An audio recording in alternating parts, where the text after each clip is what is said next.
Hello everyone, I'm still at work. Don't forget to like this video and subscribe to my channel. So last night I watched Hopelessly in Love about Andre Rison and Lisa Left Eye Lopez. It was good on Lifetime. So basically they talked about their relationship and how they met. And I found out stuff I didn't know, like she was I would say dating Tupac, but they say that her and Tupac never slept together, so I don't know. And she dated Shug Knight. And they talked about the incident, with her burning down the house. And basically, the ups and downs of their relationship. It was real good.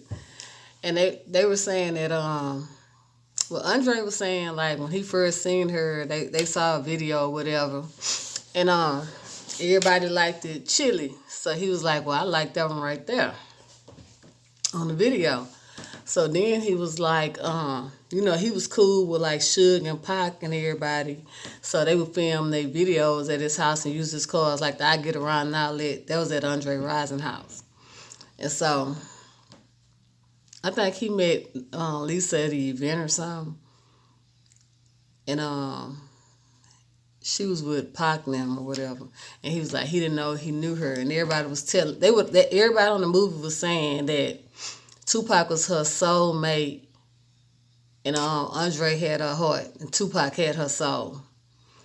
And they were saying like how when Tupac had died, this chair. Okay, I got a driver here. Okay, sorry about that. One of my drivers were picking up, but they were saying that her and Tupac were soulmates.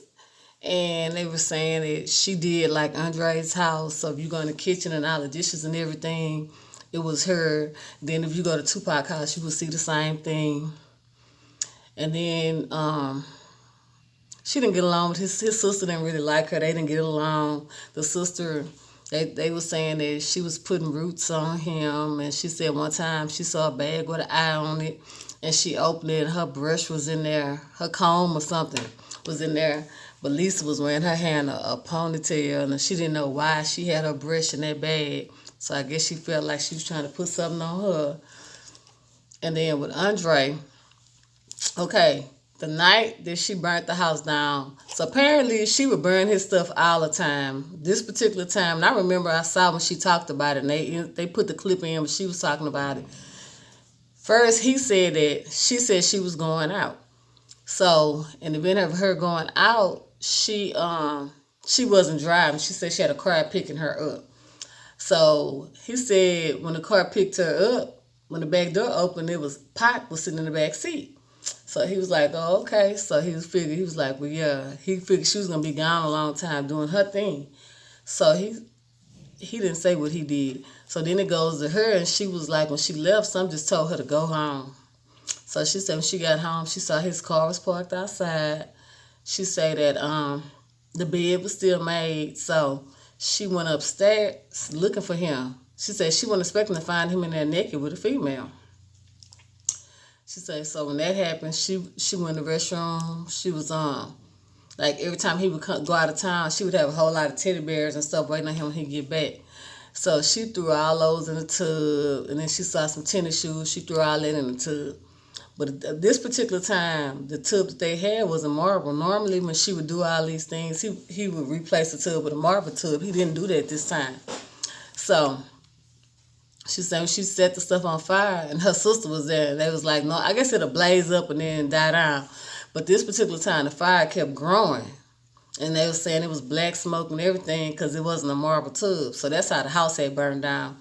So she ended up going to, she went to jail and all that. And I think he bonded her out. She went to court because he felt like it was his fault anyway. He played a part in it. And he was saying how he would come sneak in at night and bring her like lobster and, crabs, whatever.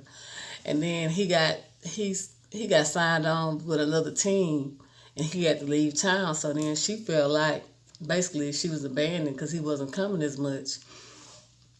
And so I think after that, when she got out, it was like kind of, they were like don't know. No, you haven't been around somebody for a while and it's not the same.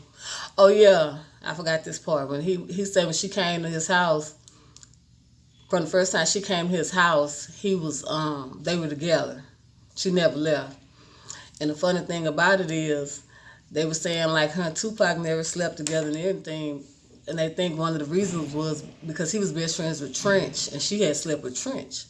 So he told her like you can't never sleep with me. But they say they would sleep in the bed together with each other and everything, but they never slept together. So I don't know how true that is. But that's their story, even when they talked to Shug. So they did an interview with Suge Knight also on the phone. And then Suge was talking about how when he met her, he already knew her, but like when she came to sign on with them, because she wanted more creative, more control over her creativity. He said that she came, she talked to him, and he was like, he knew her and Pac was real close. He don't feel they ever slept together because Pac would have told him. He said they did. So I don't know, that's their story they sticking to. So he said that after he finished talking to her, he was like, yeah, he'll work with her. She's going to drop her album and everything. He said he had a knock on the door. So some people came in with all these bags. She had brought all her stuff to this man's house, like just moved in. And he was like, that was before we even got in a sexual relationship. And I was like, this girl done slept with Suge. Oh my God. Then, while they doing the interview, they flipping from person to person where they had Andre Rison sitting there.